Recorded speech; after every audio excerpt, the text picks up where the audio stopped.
Welcome to Volume 12 of Scary Stories to Relax To. From stories of cryptids, lockdown, and much more, we have quite the lineup tonight. A huge thank you to all tonight's writers. Remember to send in your story if you'd like to have it featured. You can either submit it at my subreddit, r/slumberreads, or my email you can find in the description. Be sure to drop a like if you enjoy. Subscribing if you're new is also very much appreciated. Enjoy the video, and as always, I hope you all have a great night.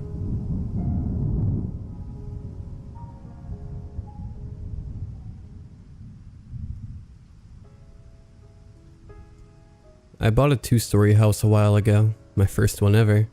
It's a big part of living the American dream, and here I am living it. It's nice having a house all to yourself with no one to answer to, no parents, no landlord, just me. Having a house of my own affords me the privilege of having my own private mailbox. This makes receiving those letters a lot easier. See, every so often I receive an envelope in my mail without a sender's address. I don't know who does it or how they send it, but it always ends up in my mailbox sooner or later. The first envelope they ever gave me saved my life, and not in a way I ever expected. It all started a while back when I was in high school. I was the loner kid at school. Got beat up and bullied a lot without much I could do about it. My parents didn't care that I got bullied. Even when I arrived home bruised and scarred, they said I should just toughen up and stop complaining to them all the time. They were either too busy with work or too busy taking a break from work to ever help or listen. That's why they wanted me to just deal with it. I always felt like a nuisance to them. The school counselor didn't do much more than give the bullies a stern talking to every once in a while.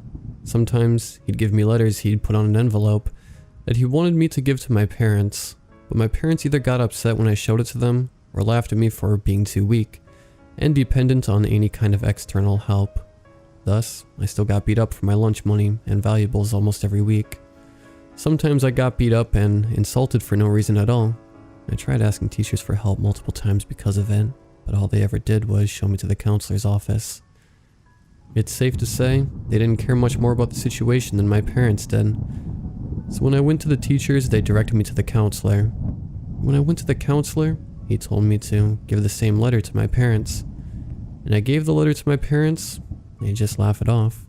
It's safe to say the adult figures in my life weren't going to help me at all. I was so angry at the fact they didn't do anything about the bullies and the rest of their groupies assaulting me constantly. I felt no matter what I tried, I couldn't do jack to change the situation. In this absolute hell of a situation, I was completely alone. One day though, something happened. On a slow, boring Monday, we heard one of the teachers just stop showing up. I was happy hearing it was Mrs. Krakowski that went missing. I remember on a few occasions she looked away as I got mobbed by 5 kids bigger than me. I knew she saw what happened. I saw her look me straight in the eye once as it happened, then look away. I wouldn't miss her. That much is for sure. I still don't. And last I heard, she had suddenly moved to another country. That struck me as odd, but I was happy about her being gone more than anything.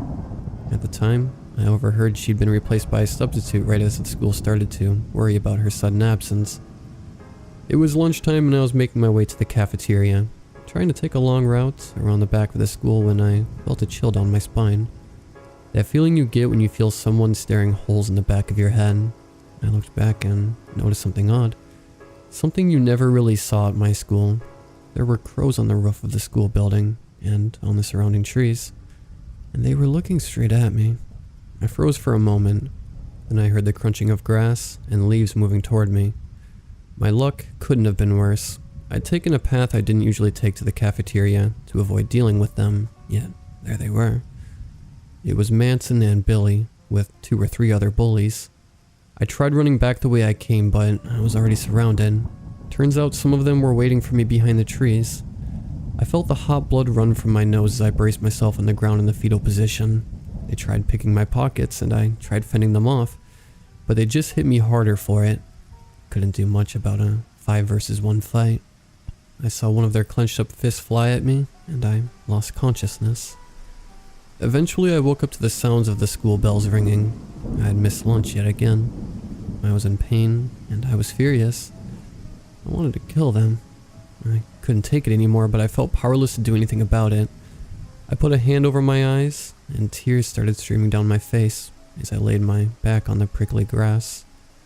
I laughed to myself, thinking, this is my life. What a joke. I removed my hand from my face and noticed the figure of a man towering over me. He wore round, red sunglasses and a brown fedora that matched his suit in color. His face was almost completely darkened by the shadow his hat cast on his face. Yet I could still make out a cold, stern expression. I could tell through his glasses he wasn't even blinking. I felt a shiver through my body as he stared, then stood up and backed away almost involuntarily. A flock of flapping wings left me dazed and confused. It was then I noticed there were many more crows than there were before, and they stood themselves on the roof of the building above me. Some looking directly at me, others looking elsewhere into the distance, taking a better look at the man before him. He wasn't anyone I had ever seen before. For some reason, though, without saying a word, it was like he was telling me who he was. "You are the substitute teacher," I said to him. As he walked closer toward me, I noticed how much of a giant he was compared to me. He was slender and tall. Must have been damn near 7 feet tall. He leaned in and got close enough to me that our noses were nearly touching. "Yeah," he responded. His voice hoarse like some Disney cartoon villain. "Clockwork." He paused. The crows cawed and flapped their wings around us. "You'll address me as Mr. Clockwork." Couldn't avert my eyes from his, nor could I find the strength to move from where I stood. The man held out his hand and slid it inside his brown jacket. From it, he took out a white envelope stamped with black sealing wax and held it out in his hand. "Take it," he said. I was confused. "What is it?" "A way out." Then everything clicked. I laughed. "You're joking. You want to help me, don't you? Well, I got news for you. The counselor's not gonna help. My parents aren't either." He hadn't moved an inch through everything I had said. "So," I continued, "nothing that you write on a piece of paper is really gonna help me. Might as well throw it in the trash." "Have you seen what's inside?" he interjected. "What? Have you seen what's inside?" "Well, no." "Then what do you have to lose?" He extended the hand with the envelope out further. I was annoyed that he kept insisting, but even though he didn't seem aggressive, he seemed like the type of man you don't want to say no to, so I took the envelope. "No one here, not even I, can help you," he said. "It's not up to anyone else to choose for you. You may believe you don't have a choice, but you do. Remember this, when you've decided you've had enough, open it, and when you do, choose wisely." I wasn't sure what he meant, but after he walked away, after he said it, "Mr. Clockwork?" He stopped. "Thanks for trying at least." He left and the crows took off with him, leaving me with an eerie feeling in my stomach. At the same time, I realized Mr. Clockwork didn't turn away from me after what happened. He offered help, in fact, and that's something no teacher, not even my parents, have ever done. I started to feel like maybe there was hope for me after all. The next day I decided to visit Mr. Clockwork in his classroom. I hadn't opened the envelope yet, hardly even looked at it, yet I still kept it with me.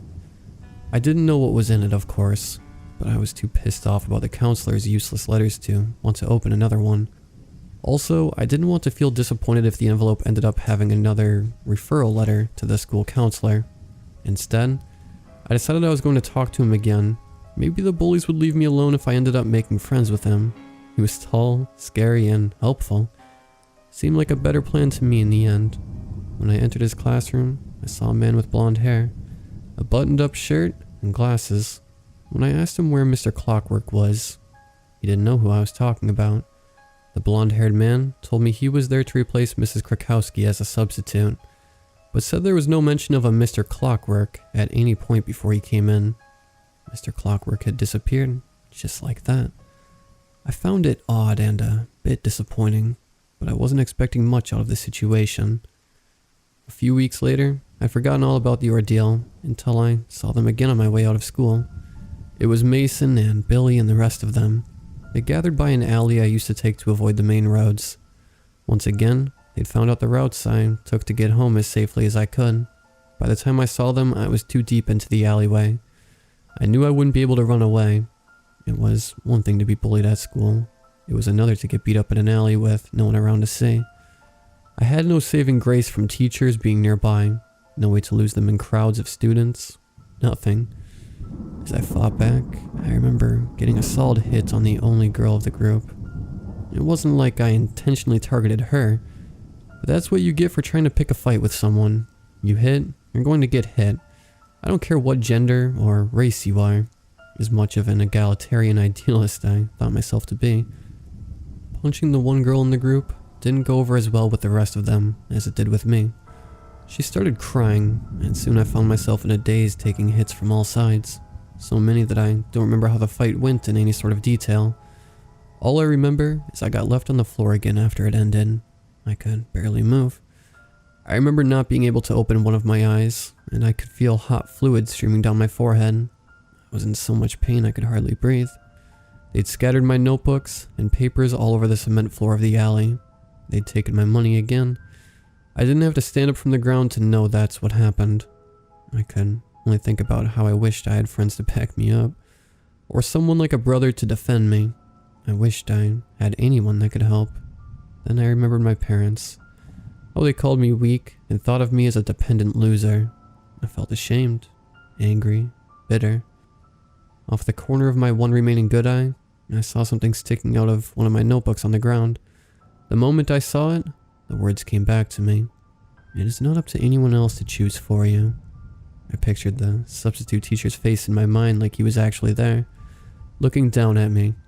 You may not believe you don't have a choice, but you do. The envelope. I crawled my way to it and picked it up. Mr. Clockwork kept resonating in my mind. It is not up to anyone else to choose for you. Remember this. When you've decided you've had enough, open it.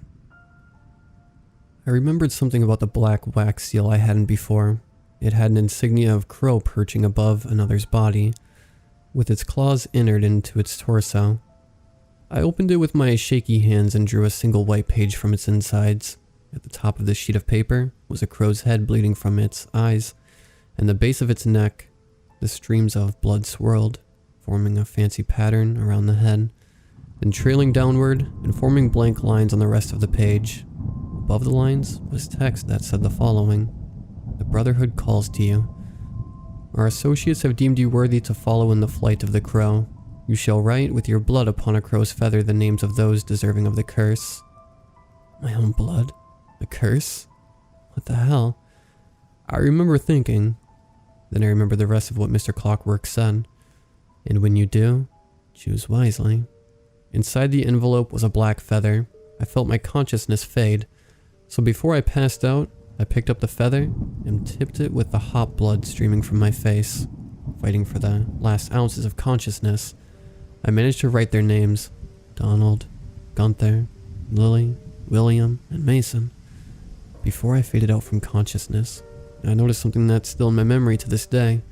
The blood I'd written the names in, my blood, was streaming down the page slowly, as if being sucked from the lines under them, and onto the bottom of the page. Not long after, the blood started to turn into lines, then shapes, then words. A contract signed in blood. Our initiation has begun. The names chosen will be swallowed whole by our curse. I remember thinking, what the hell? Then my vision went black. I awoke at a hospital where my parents had been waiting for me to regain consciousness. The nurse told us I could have bled out and died if they hadn't taken care of me when they did. When I asked her how I got there, she said she was surprised I made it there all by myself.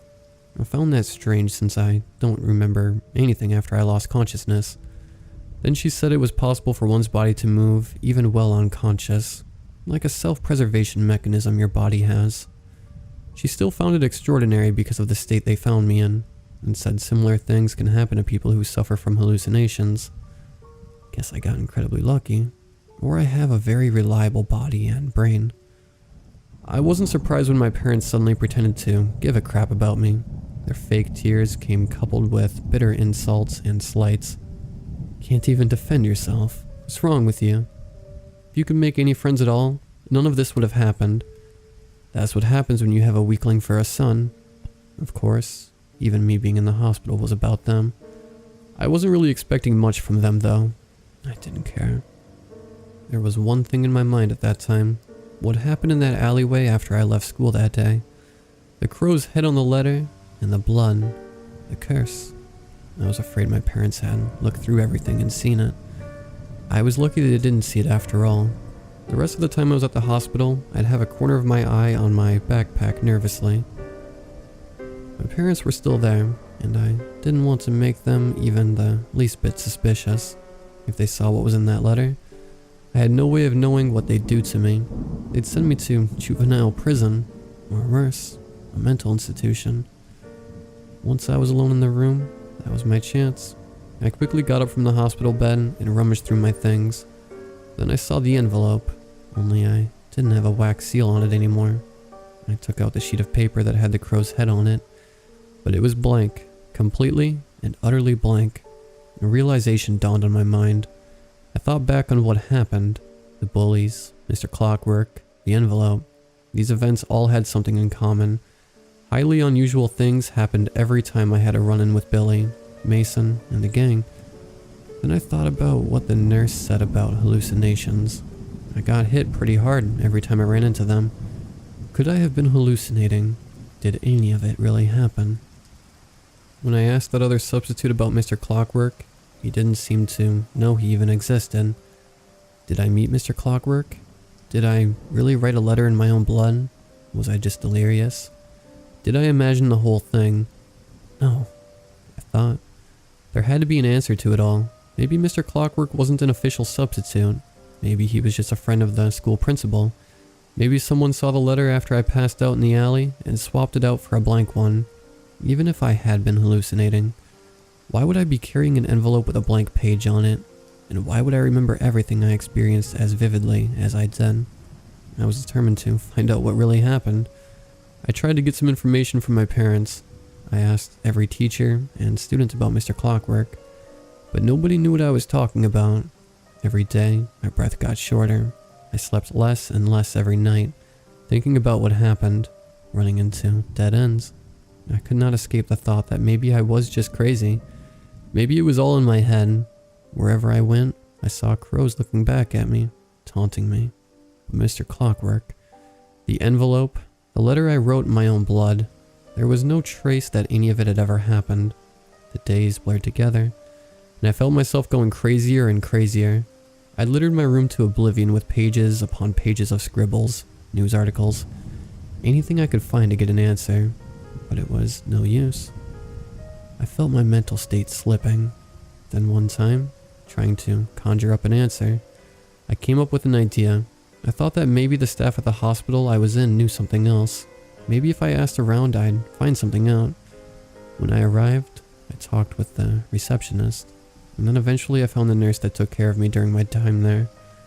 I asked her if there was anything else she knew, something odd that she may have noticed. She said she didn't see anything odd, and as I started to walk away, she changed her mind.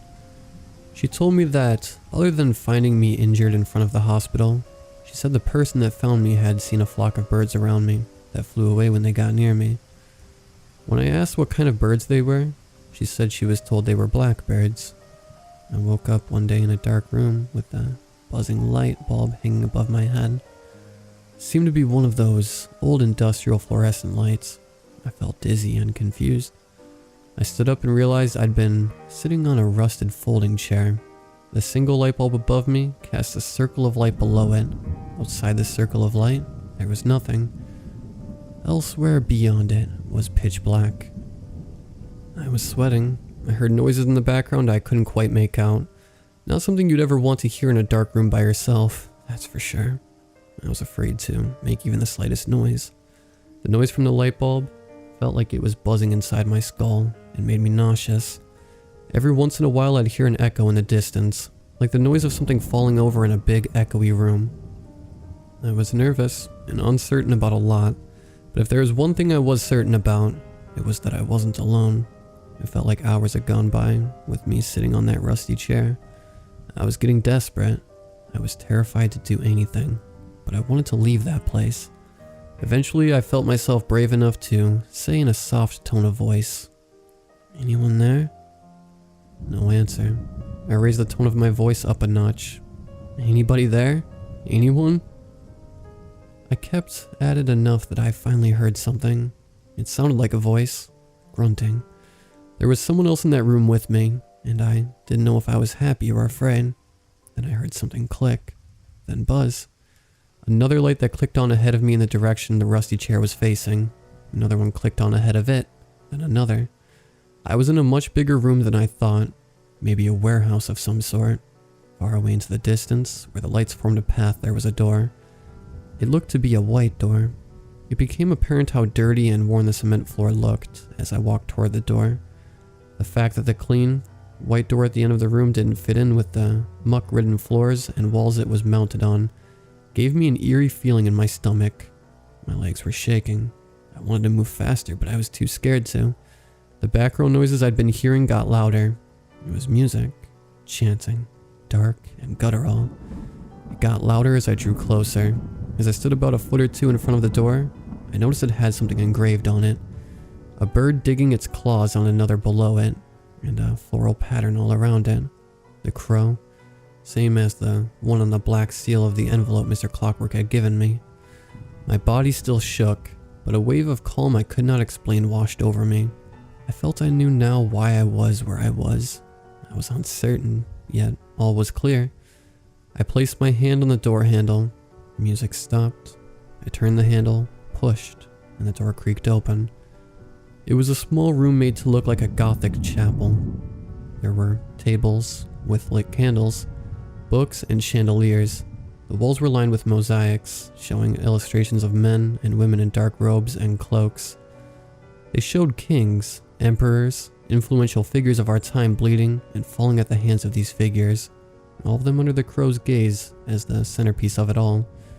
There was a plaque on the wall ahead of me that read, "What's not known, we shan't forget. What's taken shall see its end. Songbirds fall to feed us regret, to rise and cleanse the world again."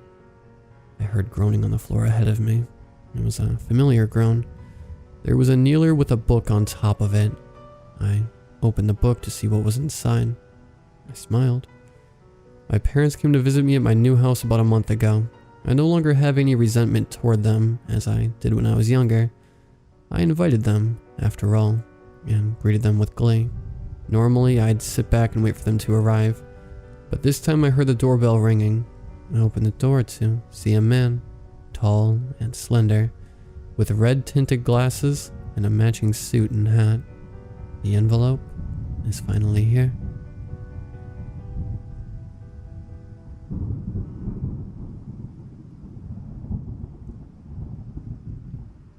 I work the night shift at the Waffle House near my college dorm. I usually come in at 6 p.m. and leave at 2 a.m. I don't have a car, so I walk to work. One night, I left at my usual 2 a.m. The walk from my dorm to the Waffle House is about 15 minutes. The route I take to get to the Waffle House involves walking on some train tracks. Now, I know this isn't the safest thing to do, and I've had my fair share of nearly getting hit by a train. I'd rather get to work in 15 minutes than 30, so about 6 or so minutes into my route, I'm at the train tracks.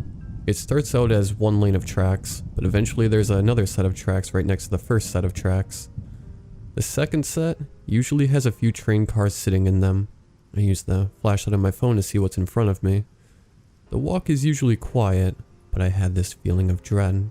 I just knew I wasn't alone. I kept walking despite how I felt. Ahead of me, there were 4 train cars. I was right next to the second one when I saw something move behind the 4th car. I stopped what I was doing. This thing was crouching behind the last train car. It breathed loudly, like it was exhausted. I was still frozen in fear, trying to figure out what this thing is in front of me. It started pounding on the train. I snapped out of it, and as quietly as I could, I started moving backwards. It was still banging on the train. I only made it a few footsteps back before I tripped on one of the rails. The banging stopped. The thing walked on the tracks and stopped as well. It was staring at me. This thing was a giant. I'm talking upwards of 7 or 8 feet tall. It was shaped like a human, but it seemed like it had fur. The one thing that I will never forget is its eyes. This abomination had glowing red eyes. Its pupils were the darkest thing I've ever seen. It was looking all over the place. I stayed still on the tracks, hoping that it wouldn't see me. Eventually, it went back to the trains and started beating on them again. I needed to distract it. I grabbed a rock and threw it. The rock landed on top of the train. After I threw it, I got up and decided to run. The abomination noticed the noise and climbed on top of the train. The new problem was that it now heard me running away. This thing was unbelievably fast. I felt the ground shaking harder and harder as it caught up to me. I made it back towards the streetlights where the thing stopped chasing me. I still saw its red eyes just watching me, and I debated calling the police. I don't think they would have believed me after I described it to them, and with my luck, that thing would have been gone by the time they showed up. I took the long way home and didn't get back to my dorm until around 3:30 a.m. I still sometimes take the route where I saw that thing. Every time I go, I always feel like I'm not alone.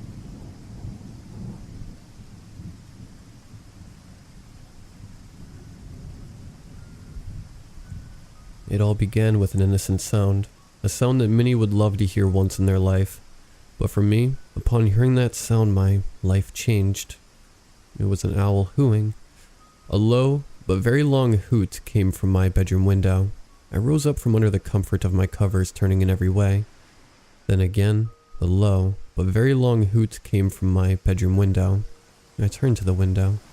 I leaned back in my bed, turning over the clock on my nightstand. 3:15 in the morning. In an anger and huff, I rush over to my window, slamming my hand against the glass. Once more I heard a hoot, followed by the fluttering of wings. With that, I returned to bed. That day I woke up and went to work as usual. That night again, I was awoken by a low, very, very long hoot, rising like a corpse, but just barely awake, and I look around. Again, the hoot came back.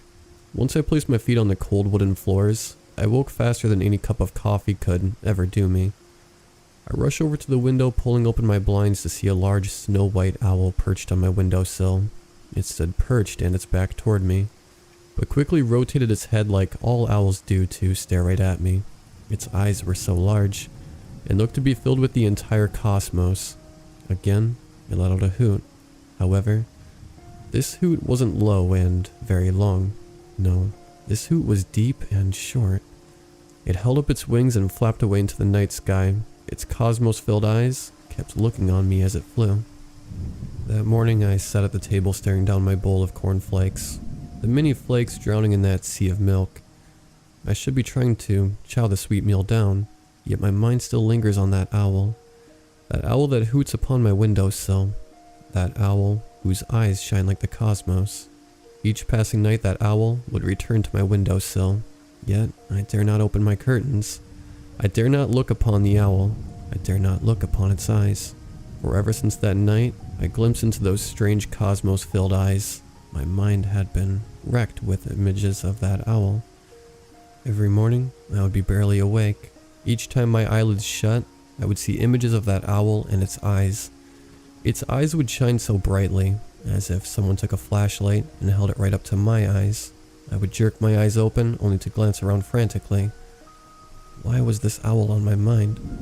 Why did it sit on my windowsill in the first place? Then one night, something else happened. Tap, tap, tap, tap.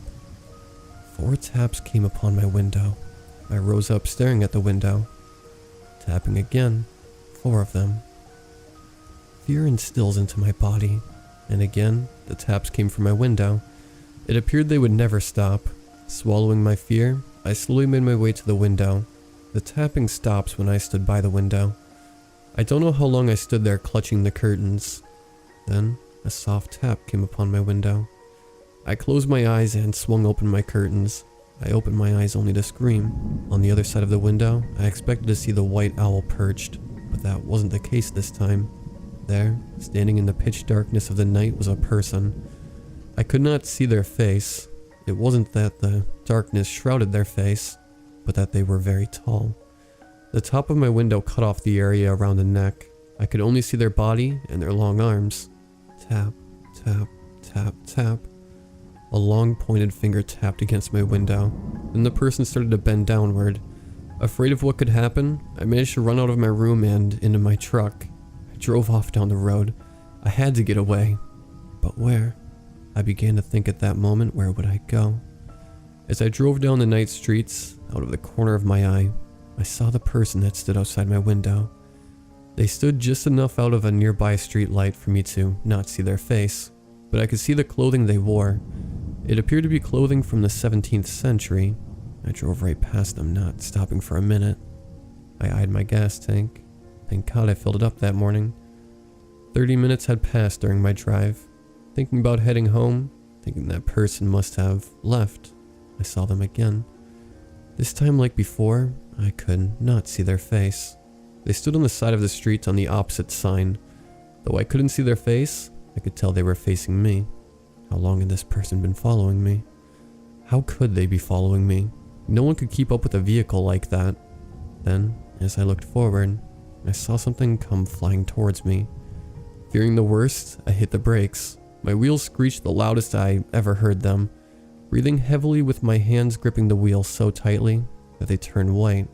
I looked forward only for the rest of my body to match my hands. Perched on my hood was the large white owl. Its hoots low and very long. Its head began to rotate all the way around. That is when it turns to me with those strange eyes filled with the cosmos. I couldn't turn away, for those eyes called me to them. The owl released a long, deep hoot, and its eyes opened even more, releasing a strange array of colors that enveloped me. The lights blinded me, causing me to shield my eyes. After the pain subsided, I looked forward to see I wasn't in my truck. I wasn't even in the world anymore. I found myself in a strange place full of colors, like those from the owl's eyes. The colors seemed to bind and twirled around my body. Taking a step forward, I felt my body grow heavy and lighter at the same time. I wonder what this place was. Just where am I? I lifted my head to the sky, or at least what I thought could be the sky, to see a mixture of blue and purple with multiple shining stars. Everything in this place seemed to be just a blend of colors and lights, even the air when a breeze came through. I watched as colors danced about. The low but very long hoot found my ears. I turned to where I believed the hoot came from, only to see a bench. It was the only normal looking thing in this world, but what took my eyes wasn't the bench itself. On the bench sat the person I've been seeing the entire night. The person rose from the bench, the colors swirling around them. I finally was able to see their face when they turned to me. What I saw shocked me. Their neck was long and full of white feathers. Their entire face was round with the same white feathers, and their eyes were large. The person's face was the white owl that had been visiting me every night. I took a step back, but was met with a force that held me in place. It was as if the array of colors held me in place. The Owlface person came toward me. They stood by a few inches away from me. I dare not look upon their face for seeing those eyes again. I feared what other place I would be sent to. Do you wish to know? The voice echoed. I looked up enough to see their face midway, making sure not to look upon those eyes. Know what? Do you wish to know? The Owlface person asked again. The colors danced as their voice echoed throughout the strange world. I didn't ask again. I wanted to run. If these colors didn't hold me, I would run non-stop. But where, I wonder? I didn't care where, as long as I was away from this person. This Owlface person. Do you wish to know? Why did it keep asking me that? What did I want to know? What was it going to show me? I rose my head and shouted out loud. What are you trying to tell me? Suddenly, my body stiffened and froze. The Owlface person's eyes were open wide and shined with those strange colors like those from the cosmos. I felt my mind go blank. The colors seeped out from the Owlface person's eyes toward me. I needed to move. Damn it, move. Know the wonders of... I don't wish to know, I shouted. Suddenly, I fell down to my bedroom floor. I rose up looking around. I was in my room. I must have rolled in my sleep and fallen to the floor. I knew it was a lie. I knew I had run out of my house and was pursued by the Owlface person. I pulled myself up and looked toward my window. The only thing upon my windowsill was a single white feather. In the coming years that have come and gone, I have since forgotten about that night. There are still small remnants of it, but as I have gotten married and have 2 daughters, I have since pushed that night to the back of my mind. The only reason I still remember that night is because I overheard my youngest brother speak about owls in mythology and folklore, and how they had known to represent wisdom and evil. I reflected on that night and what the Owlface asked. Do you wish to know? Was it perhaps trying to tell me the wisdom of the cosmos? Had I taken it that maybe the sudden intake of knowledge would have killed me? I know they say too much knowledge is a bad thing. Whatever the case, I'm glad to never have any more nights with that darn thing hooting at my windowsill. Yet one day as I sat outside my home with my youngest daughter, that horrifying fear I held those nights came back to me. I remember seeing my daughter stare out towards the trees that line our backyard. I remember her saying, "It's so pretty." What is? That owl. Oh really? What does it look like? It's a big snow-white owl, but what's really pretty are its eyes. My daughter turned towards me. They look just like the cosmos, Dad.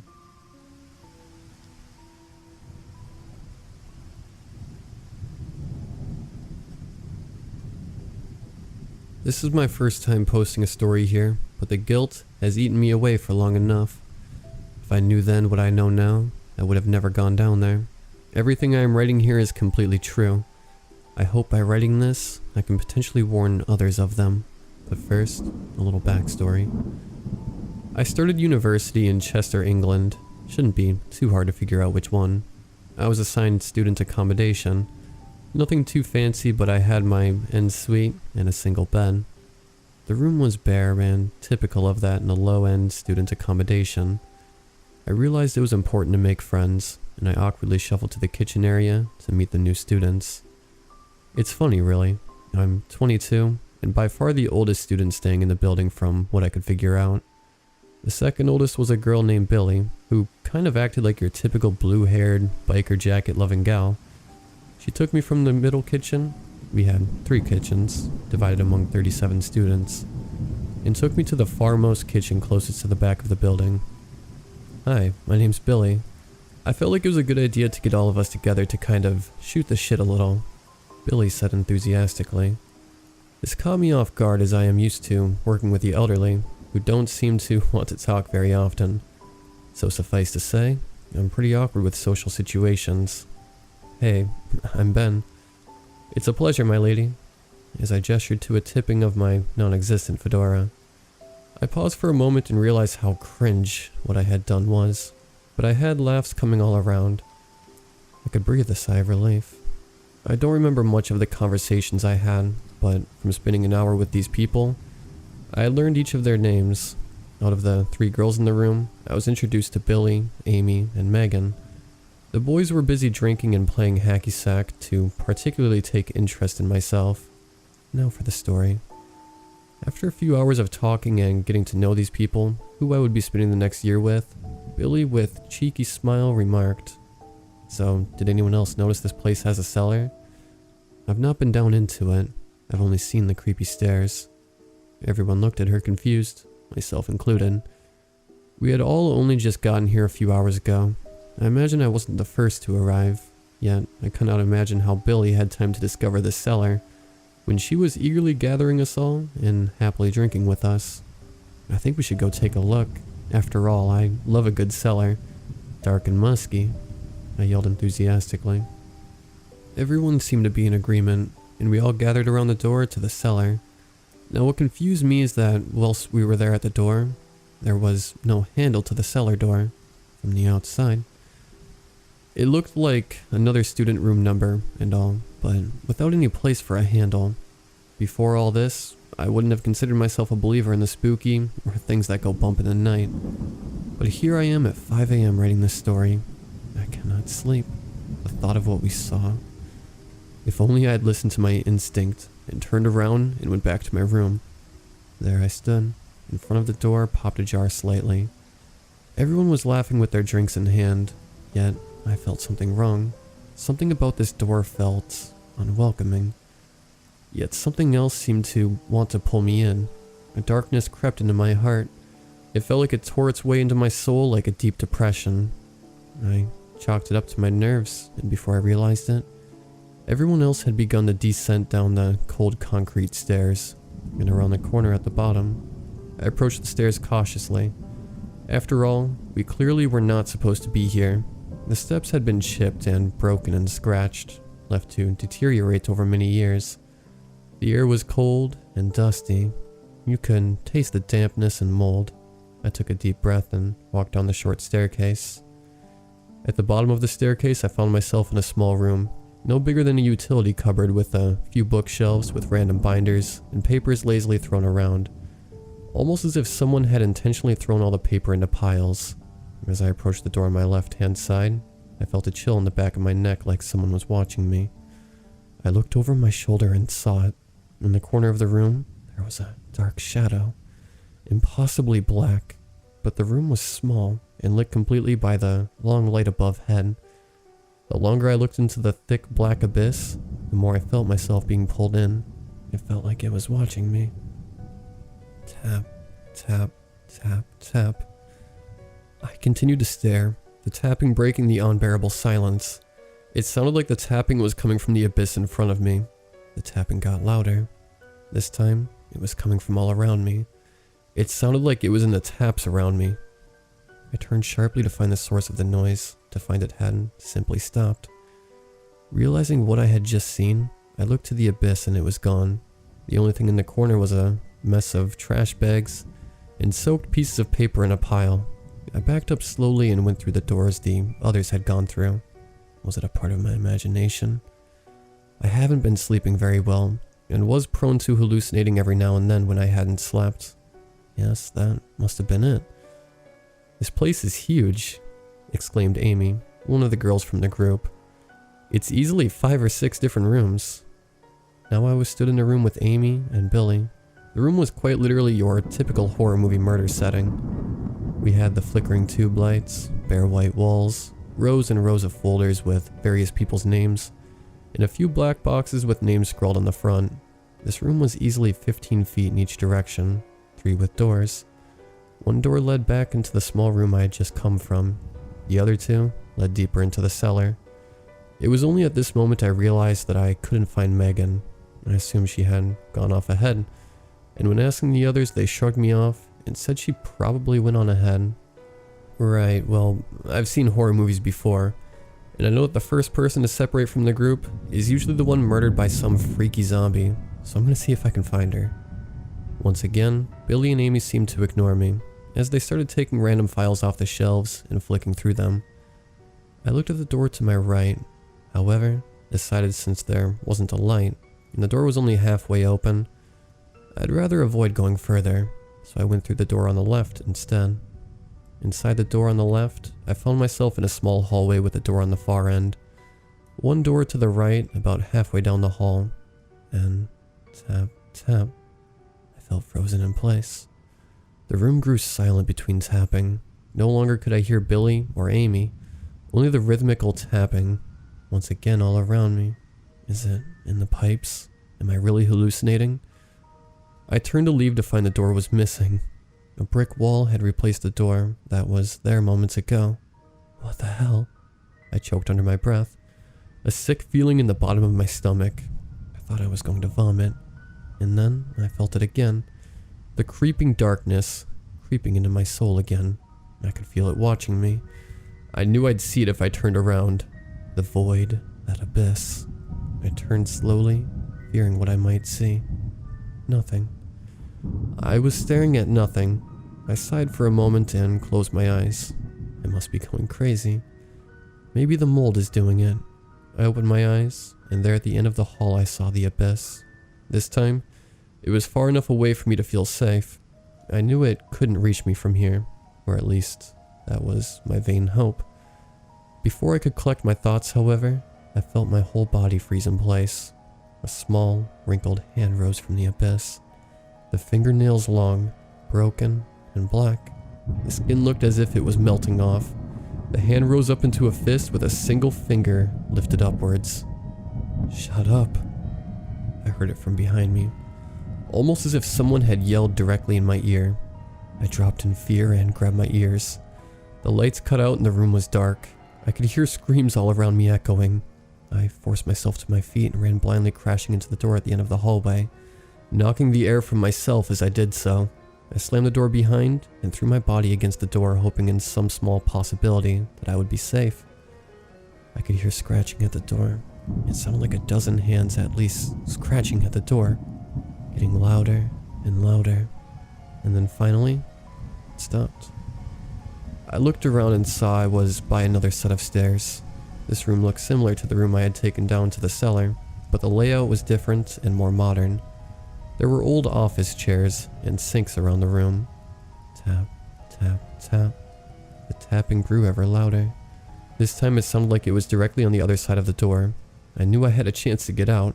If I ran up the stairs and closed the door behind me, then maybe I would be safe. "Let me in. I'm scared. I don't want to join them," Billy cried. It sounded like she was on the other side of the door, with the scratching. She sounded sinister. There was a sick tone to her voice. Raspy and scratchy. It couldn't be Billy. The joy from her voice extinguished. It sounded wrong. Twisted. I took a deep breath. I closed my eyes for a moment and bolted up the stairs. I reached the halfway point when the door crashed open violently. I felt it again. The darkness. The abyss creeping in. I knew whatever it was had taken Billy. Maybe the others too. Threw myself into the door at the top, out of breath and struggling to not throw up. As I opened the door, I glanced downstairs and what I saw, the darkness flooding in like water. And at the center, it was Billy, her skin sickly pale, her jaw ripped right open, and her eyes glazed over. A thick, sickly-looking hand with long nails was holding her skull like a grape. Her eyes sprung to life and stared at me. She began shrieking as blood poured from her destroyed jaw. This broke my gaze and grounded me in reality. I threw myself through the door and slammed it shut behind me. It all fell quiet. The shrieking stopped as suddenly as it started. I was sure it was going to pursue me, but it didn't. I collapsed onto the floor and threw up. The fear and shock of the event terrified me. I returned to my room, avoiding the door for the cellar as much as I could. The evil presence lurking just behind the door. I could feel it. After a few hours, I realized nobody else had returned from the basement. I was the only one who made it out. I have no idea what happened to the boys, if they are even still alive. I waited for someone to come question me, but nobody ever did. No search was called. Nothing in the news about missing students. I was sure I made it all up. That it was all in my head, and some sick, sleep-deprived nightmare. But I hear them. The scratching at my door, the tapping in the pipes. I can hear Billy outside my door again, but she sounds wrong. Like somebody else is speaking. And that smell.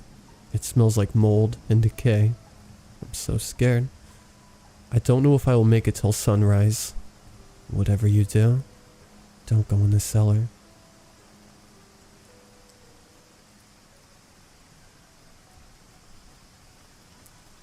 Day 1. I suppose a journal is a better way than any to pass the 2 weeks I'm going to have to spend here alone. Of course, I'm not completely alone.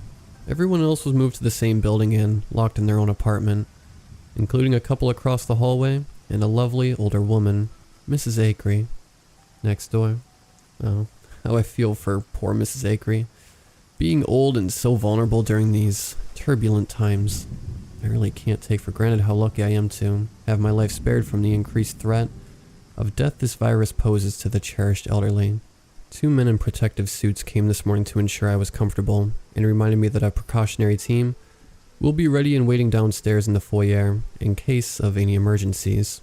I obviously said nothing to create a scene, though I will admit I scoffed to myself at the measures exercised, and all because of one returned resident who caught the virus overseas. However, someone as kind as Mrs. Acree is reason enough for me to accept my precautionary quarantine in a new temporary home. Day 2. I certainly did not anticipate how tired I would be after a day of doing nothing.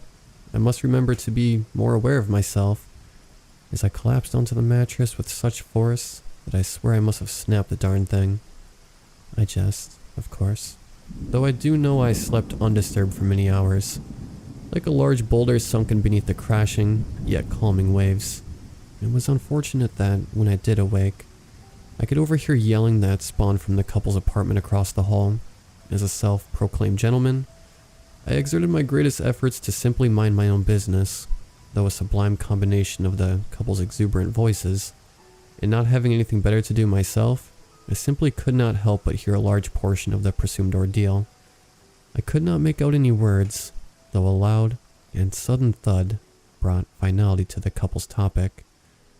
I am not ignorant to certain trials men and women in relationships may face, particularly when there is no escape from one another, though the passing of a mere 24 hours before the first fight is a noticeable effort, one cannot deny. I have heard no noise from Mrs. Akery's apartment, though, to be fair. I do not suppose I have made much noise myself. Perhaps if I was joined by a member of the opposite sex, I, too, could contribute such vibrant noises to the building. Day 3. Slept, as some say, like a baby again, last night. All was still and silent when I awoke, granting me a peaceful morning of absorbing the sunshine with a hot tea. My mood was slightly soured by my stumble over a small, dense tube that had protruded through an accurately measured hole by the locked entrance. I have not noticed neither the tube nor the hole before, though I confess I have not been actively looking for it these past few days. Regardless, I yanked it out and marveled at its astonishing shortness. It battled to reach a few inches, the poor thing. I talk as if this softly thick tube has emotions or consciousness. I did submit down to the floor on my hands and knees to curiously look down the hole, though all I could see was black. Such a shame, I think. I really have nothing to do. I left the tube out on the kitchen table, so I may have something new to toy with while I waste away my days in here. I have grown tired of the very look and being of the 3 pens in the study's desk. It is now late, and I shall try to sleep. Day 4. What a miserable night of sleep. No, actually, what a miserable night of no sleep. The darkness was void of refuge for me. My eyes were peeled open and fixed on the ceiling above me longer than they were shut last night, rewarding me with not a moment's rest. It started hardly 10 minutes after I packed away my journal and started for sleep, when I began hearing the first noises I had heard from Mrs. Akery's apartment. There were groans and moans, longing for something. I don't know what. Sometimes there would be pauses between her pitiful screeches before a great cry of pain and anguish surmounted beyond the walls. I gripped myself tight and shuddered at the thoughts that came upon me as my mind wandered through the countless dreadful possibilities that may have been baffling poor Mrs. Akery, while I just sat and listened, stunned by fright. Though it is now morning, and my shock has somewhat passed, I remain rattled to my bony core. I can only hope and pray that tonight shall bring me an unknowing peace, so I may not have to endure such torment again. Day 5. Pity me. The peace of sleep escaped me once again last night, and once more, I was forced to endure the horrid sounds that came from that awful woman next door. Curse her and the grief she brings upon me. My sharpened edge chose to remain with me, even in daylight of morning. Before, the sun brought reprieve. Now it does no such thing. I am left with no option but to compose a letter for the group downstairs in the foyer, brimming with many complaints and worries for Mrs. Akery next door. I have nothing else to do. I hope this brings welcome change. I can't last 9 more days of such grief. Later. Around noon, I used an established communication system to deliver a letter to the foyer. I wrote to alert them of Mrs. Akery's increasing audible concerns, as well as my own reflective concern of her well-being. Shortly after, I heard footsteps travel the corridor and stop, presumably outside Mrs. Akery's apartment. I stood at my door and pressed the side of my head to it, listening for anything that could aid in my own personal query. There was a knock, then after a moment, the door to Mrs. Akery's apartment opened. There were but a few murmurs from two different people, as footsteps wandered the room before leaving a minute or two later. I stepped back from the door, slightly defeated, I admit. The solemnity of my mood did not acquaint with my body long though, as it was quickly replaced by curiosity, then a shred of fear. The footsteps began moving from Mrs. Akery's apartment and toward mine. The steps were so heavy and slow, as if they were aiming to maintain my unknowing, though it were too late for that. I cautiously retreated back a few steps and waited in silence, listening for when the leaden footsteps reached my own door. They did. In a moment of perhaps stupidity or crazed panic, I yelled out to them, "Did you see Mrs. Akery?" There was no response, so I continued again. "How was she?" Again, nothing. I stepped closer to my own door and knocked. If it weren't for the peculiarity of the situation, I perhaps would have laughed at the scene of knocking on a door from the inside. Such thoughts quickly abandoned me though, as the slightest tapping sensation began on my toe, like if a woodpecker chipped away at a wooden stump with a beak of cloud. I looked down to see what could be causing such an odd sensation, only to see another tube, most similar to the one that already sat on my kitchen table, poking through the same hole by the apartment door. In a moment of weakness, I uttered an expletive as I jumped back slightly, causing the tube to retreat back through the hole. My intrigue was sparked, and I wondered where the tube had gone. How much my curiosity curses me. Like I had done before, I returned to my hands and knees to inspect the hole by the door. Good grief, what a fright I received. I slid forward my face and glared deep into the dark tunnel. It was nothing but black, again. I was almost ready to return to my feet when slits and shivers of light began seeping through the opposite end of the hole. All in one motion, a circular cover that blocked the small tunnel's other end swung open from a hook and revealed one peering eye, glaring right back at my own. The scare made me jump back, knocking two chairs and a table that sat behind me. I immediately returned to my room and shut the door with force. Now here I lie in bed, writing to calm myself and ease my shaking nerves. Day 9. Oh, how bored and senseless I have become. Yet how curious I simultaneously have grown. The first 3 nights after I sent for the man to enter Mrs. Akery's apartment rewarded me with full nights of unbroken sleep and good rest. Just yesterday, though, I again found a protruding tube, just like the one that sits on my kitchen table and the one that was tapping my foot some days ago, sticking out of the small tunnel by the front door. What is the case with these strange things? I grow more confused and unknowing each sleepless night, as just last night, after removing the tube once again, I had a new evening of woeful screams that again came from Mrs. Akery's room. I grew deathly frightened at the recurring sounds, which were now joined by tingling slurps and chomps, as if a beast roamed her room. Good and merciful God, why must I endure these uncertain times? I have heard nothing from the couple across the hall since sometime, at least. I shall write another letter to the people in the foyer, in dire hope that my conscience can be put at ease. What could they possibly explain that would change anything? What explanation is there for the noises I hear coming from Mrs. Akery's room at night? God, may your unforgiving grace of sleep's passing sweep not forget me tonight. Day 10. What a poignant 24 hours. I slept for not one blink, which I am beginning to grow accustomed to, though I heard no noise from Mrs. Akery's room. My relief is spoiled by an undeniable sense of fear and uncertainty, as I find myself perhaps longing for the normality of the grotesque sounds that once occupied my nights.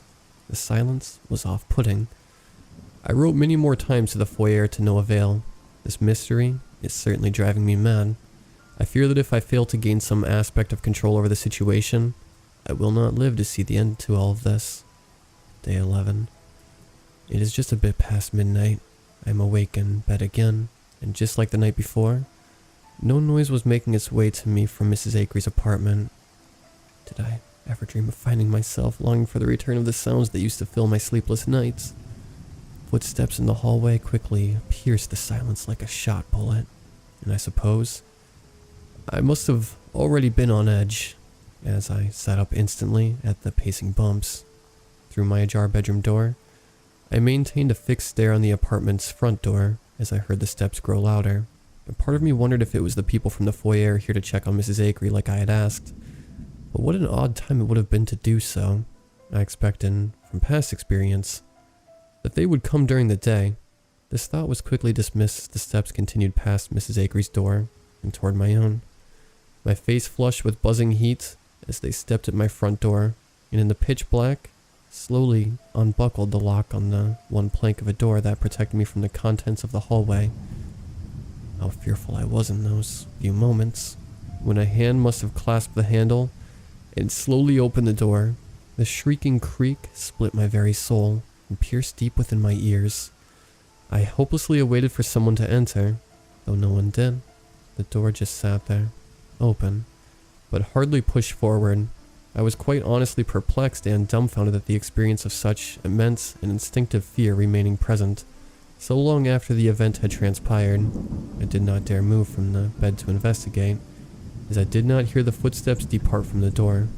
How could I even begin to think of falling asleep now? I suspect my wake will linger the remaining night, as I will gaze on the open door. I write in the dark now, awaiting daybreak or death. Day 12. I must have dozed off as I awoke in the late morning to a beam of light hitting my eyes. For a moment, I maintained an ignorant bliss of my dreadful reality, though upon my coming to, I wasted not a moment in hesitation before moving to inspect the front door. I did not even make it there, however, as a different discovery, a far more haunting one, stopped me on my way. I had pushed my bedroom door completely open, and found one of the kitchen chairs had been turned from the table to face my bedroom through the open door. The sight brought a chill upon my body. Someone had been watching me sleep last night. I had no idea who it was or where they were now. Can one truly grasp such a thought as being at one's will in such a state of vulnerability? I thought it best not to dwell on the situation, and instead, better to give my all to the cause of escaping this hell. I didn't care about the damned quarantine anymore. The front door was as open as I saw it last night, meaning whoever, or whatever, was careful to position it so upon their departure, or no, I should not dwell on such things. I widened the front door of the apartment to allow myself the room to jump out in a crazed blaze. I did so, and found it to be empty. I saw the door to Mrs. Akery's room, but was first captured by another unlocked and open door facing me. It led to the couple's apartment. Abandoning all care, I pushed the door open and moved inside, but something felt off. I moved toward the kitchen, which was an exact replica of the one in my apartment, though the place seemed deserted. I even called out hello to no response. I then proceeded to the bedroom door, which I found shut. The very embodiment of fear birthed inside me. I shook my head to myself as I stepped to open the door with the light click of the twisted handle. How I mustered the courage, I will never know, though I suppose lack of other options sufficed. How much worse for myself I made the process by opening the door with a slow carefulness, allowing the same drawn-out creak to fill the room. I shudder at the thought of that sound, more than I did the abhorrent noises that used to spawn from Mrs. Akery's room all those nights ago. How long ago that feels, and how much I wish to return to the simplicity of such ignorance and naivety. I found the bedroom, like the rest of the apartment, deserted, though the sheets from the bed had been taken. Where? I do not know. I do not suppose I know what I planned to have done if I did not find the bedroom to be empty. The couple's absence was reassuring in some ways, as I could avoid such a scenario of conflict. Though it did make the apparent disagreement I couldn't help but overhear in those first few days more puzzling. Regardless, I moved on. More captivated by Mrs. Akery's room, I noticed a presumably empty cylinder of gas sitting beside the small metal hatch that covered the small tunnel into the apartment. In fact, upon checking, I noticed every previously or currently occupied apartment had a similar hatch, except Mrs. Akery's. The lock on the door was far from difficult to undo, as was the door, but the things I saw in that apartment beyond that unlocked door. How I wish I could run away from time and never have done such a cruel deed. Oh, how I now understand so many things. And at the same time, so few, or even less. I'd sooner lay down my own life once again, experience such things as I experienced in that apartment. Laid in the center of the room was Mrs. Akery's rotting corpse. The stench took no liberty in delaying its extension to me, turning its attention to my poor soul like a feasting beast that had finished ravaging its prey. I would have returned my prior meals to the apartment floor if I had in fact eaten. Rest you poor soul, Mrs. Akery. Her hair was molting, and the moist skin surrounding her blackened eyes was peeling from the bone. Rot had set in at the edges of missing chunks in her limbs. How much I saw in just a passing glimpse frightens me to my core, so I dare not imagine what damage a more extended examination would have brought upon my white spirit. God knows how long she has been dead for. I turned without a thought back out the door, closing it behind me as I did.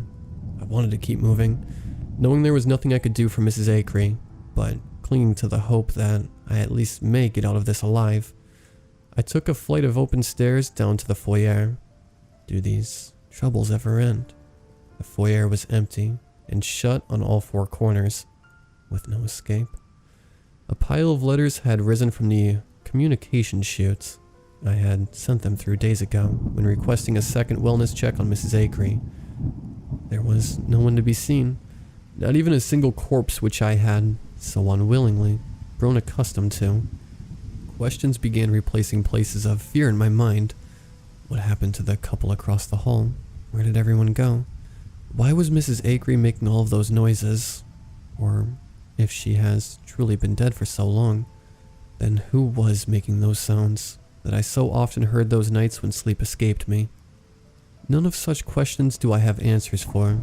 I'm sitting in the foyer as I write this entry, awaiting rescue. Or more likely, death. Later. Some time alone has granted me some clarity, though not in the form I was hoping, still one I will accept. I have not cited the presence of anyone else in the building, though thuds of footsteps and the occasional voice irregularly travel from the roof above me. I do not know what will come of me in 2 nights. If I go searching for the creator of those noises I hear, I wonder what I will find. I battle over what to do. I question whether this quarantine was to protect us from this virus, or to contain it. What fate awaits me? What purpose will this serve?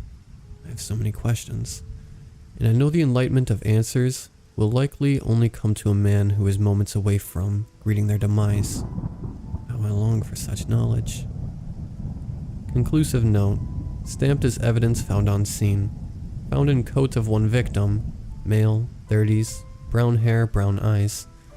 Victim found in pile with multiple Jane and John Doe, including numerous volunteer workers, 1 elderly woman, 1 middle-aged woman, 1 man unaccounted for. Case redacted.